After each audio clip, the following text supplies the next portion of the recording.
I've just figured this out. KA3 agreed 31% more property sales in June than it did during the same month last year. But get this, the neighbouring KA1 postcode, the number of sales agreed fell by 28%. Same wider Kilmarnock area, same month, two completely different results. And this may change how you look at the Kilmarnock property market because there is no single Kilmarnock market at the moment. KA1, KA2 and KA3 are moving at different speeds. One area has strong sales momentum. One has seen activity soften despite homes selling more quickly. And one has become an unusually tight market with substantially fewer properties available than it had last summer. In this July property market update, I'm going to break down the June figures for all three postcode areas. I'll explain what they mean for sellers and buyers, look at the latest mortgage position, and cover an important legal change that every landlord and letting agent should now understand. And first, let me show you how different these markets have become. Let's begin with a quick comparison. Across KA1, KA2 and KA3 combined, there were 348 properties available for sale during June. That was almost exactly the same as in May when there were 347. There was 142 new instructions, which is also virtually unchanged from May. And there were 118 sales agreed, down slightly from 124 in the previous month. So from the wider Kilmarnock figures alone, you might conclude that June was relatively steady. But nobody mentions this enough when discussing local property statistics. The overall figure can hide substantial differences between the neighbouring areas. In KA1, there was 136 available properties, 49 new instructions and 36 sales agreed. In KA2, 40 available properties, 18 new instructions and 15 sales agreed. And in KA3, there were 172 available properties, 75 new instructions and 67 sales agreed. KA3 therefore accounted for more than half of all sales agreed across the three postcode areas. KA2 had the least stock and the fastest average selling time. KA1 sat between them in terms of market size, but recorded the most notable reduction in sales activity. So if I had to summarise June very quickly, KA3 had the strongest sales momentum, KA2 had the tightest supply, and KA1 is the area where sellers need to look more carefully at the competition surrounding their property. Let's look at each one properly. We'll start with KA1. There were 136 properties available during June. That was almost unchanged from May, but 26 fewer than in June last year. In percentage terms, KA1 had around 16% less stock available than it did 12 months ago. New instructions remained stable at 49, but the number of sales agreed fell from 42 in May to 36 in June. That was also down from 50 sales agreed during June last year. Now here is the interesting part. Despite fewer properties securing buyers, the average time in the market improved. It fell from 139 days in May to 126 days in June. That was also 21 days faster than last year. This may surprise you. Fewer sales being agreed does not automatically mean every property is taking longer to sell. What it may indicate is a growing divide between properties buyers respond to and the properties they swipe past. The homes that secured buyers appeared to have done so more quickly, but a meaningful part of the remaining stock may still be sitting on the market. That matters if you're selling in KA1. Do not base your asking price purely on the most optimistic property currently advertised nearby. Look at how long it's been advertised. Has it received a closing date? Has the asking price already been reduced? And is it actually selling? Or is it simply appearing on Rightmove week after week, month after month? The unsold competition can often tell you just as much as the properties that have recently completed. Moving into KA2, the numbers are smaller, so we need to be careful not to make a dramatic conclusion from a relatively small monthly change. There were 40 properties available in June. That was down from 43 in May and considerably below the 72 available during June last year. KA2 stock has therefore fallen by more than 44% year on year. There were 18 new instructions, exactly the same as in May, and 15 sales agreed. Sales were down slightly from 17 in May and 19 a year ago. However, average selling time improved from 52 days to just 41 days. That was the quickest average selling time across the 3 postcode areas. KA2 is not necessarily an underperforming market. It is a market with less stock and less overall turnover. That distinction matters. This is why somebody looking for a specific home, particularly in KA2 Village, can feel as though there is nothing suitable coming to the market. When the right house does appear, they may have been waiting for it. For sellers, that shortage of direct competition can be helpful, but it does not mean that buyers will pay any price. They can still compare your home with properties in KA1 and KA3 or in other surrounding towns.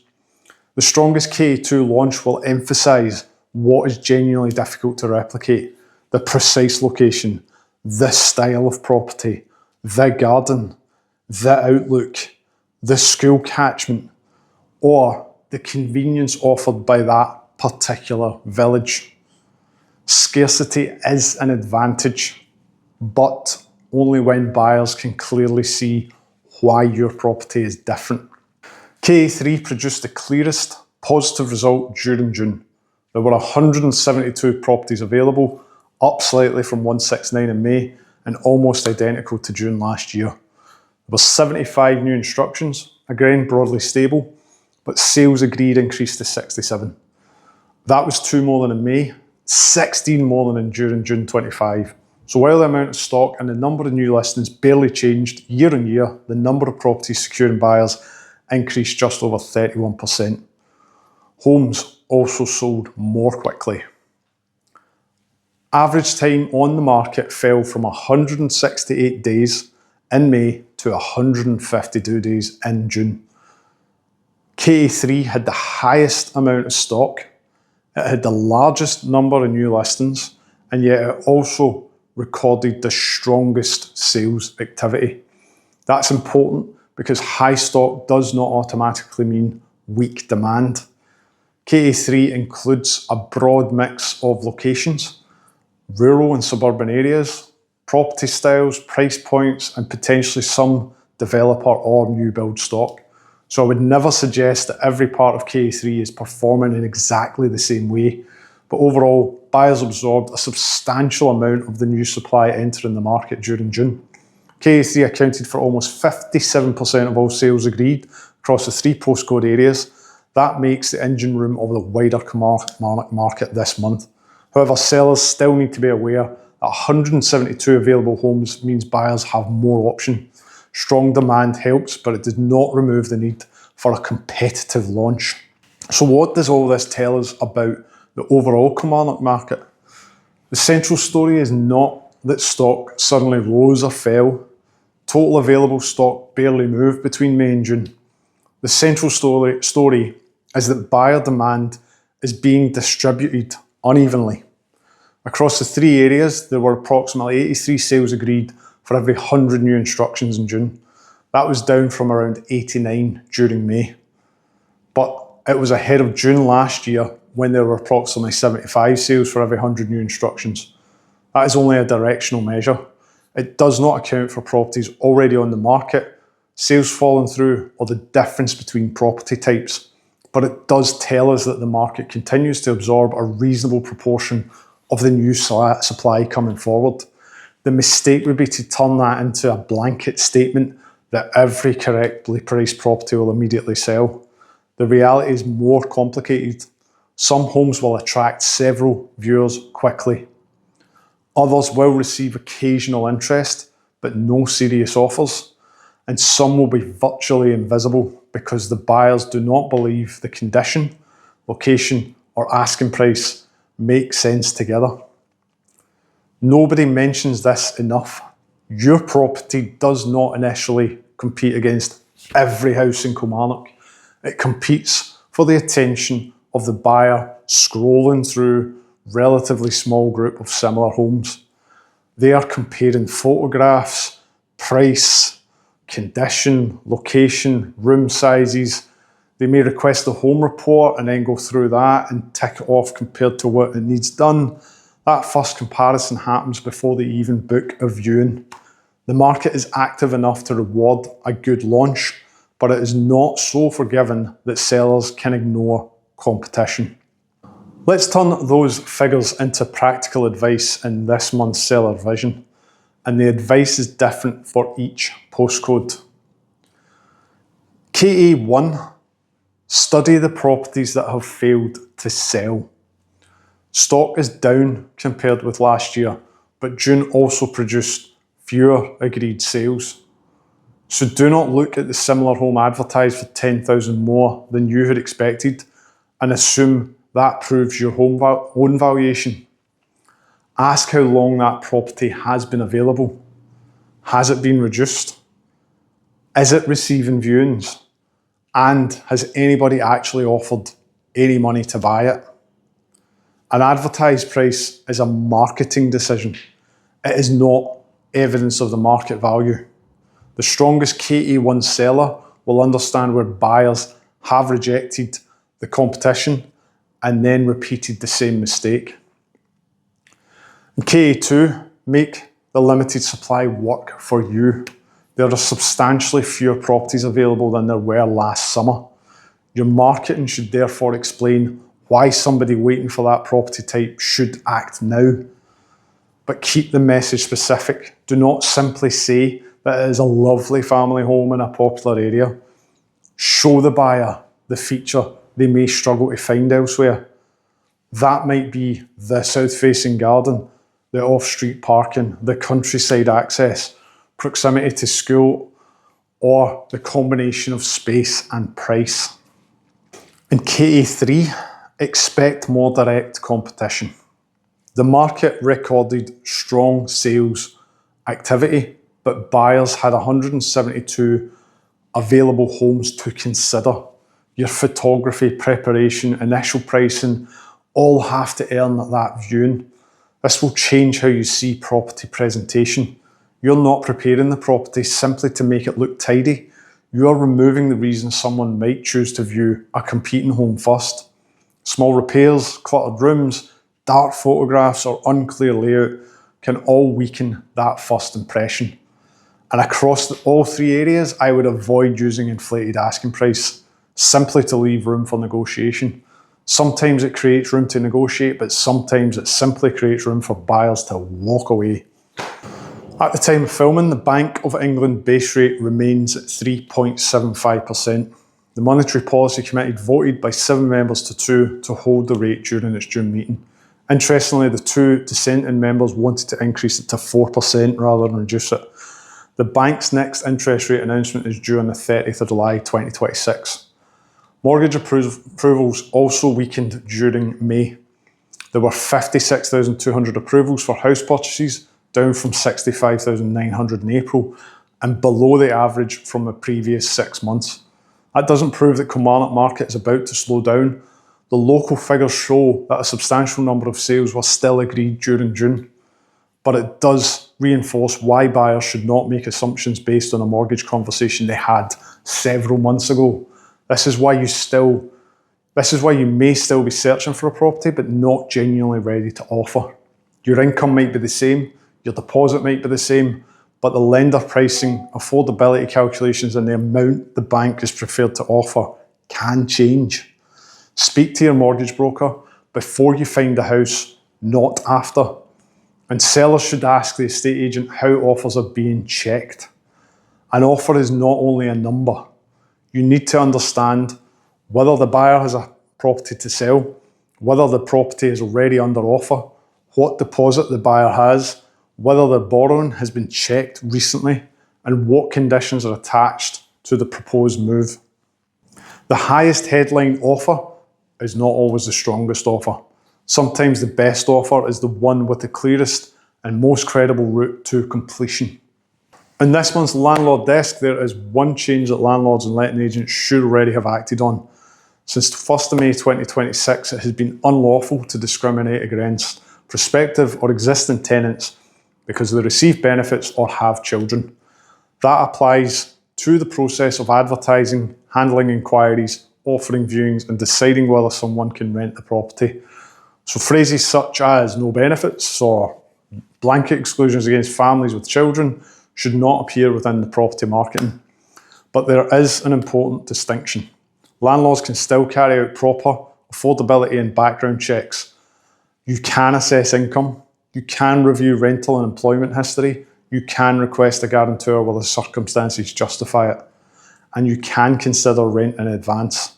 The key is that your criteria should be fair and consistently applied, rather than being used to automatically reject somebody because they receive benefits or have children. This is not an argument for weaker tenant selection. It is an argument for better and more clearly documented tenant selection process. Landlords should review the wording used within their adverts, any automatic replies sent to applicants, the questions asked before viewings, their affordability criteria, and the instructions they give to their letting agent. There are further changes due from 6 October 2026. These include increased compensation where tenancy has been wrongfully terminated and new duties connected with tackling damp and mould. Wrongful termination compensation can rise to between 3 and 36 times the monthly rent, making accurate notices, reliable support and evidence, and proper record keeping even more important. The bigger lesson is that property management is becoming increasingly dependent on systems and evidence and processes. It is not enough to believe that something was handled correctly. You need to be able to demonstrate what was reported, when it was reported, how you responded, what communication was issued, and why a particular decision was made. For self-managing landlords, this is a sensible time to audit your adverts, tenancy records, inspection processes, and repair reporting procedures. Do it before a problem arises rather than trying to reconstruct the paperwork afterwards. So looking ahead, I wouldn't use June's results to predict an outcome for the whole of Kilmarnock. KA3 enters the second half of the year with the strongest sales momentum. KA2 remains a smaller, supply-constrained market where a handful of listings can materially change the monthly result. KA1 has less stock than it did last year, but sellers need to understand why agreed sales softening during June. The late summer and early autumn market will give us the next important test. If more owners decide to sell after the school holidays, will buyer demand be strong enough to absorb that additional stock? Or will sellers begin to face greater competition?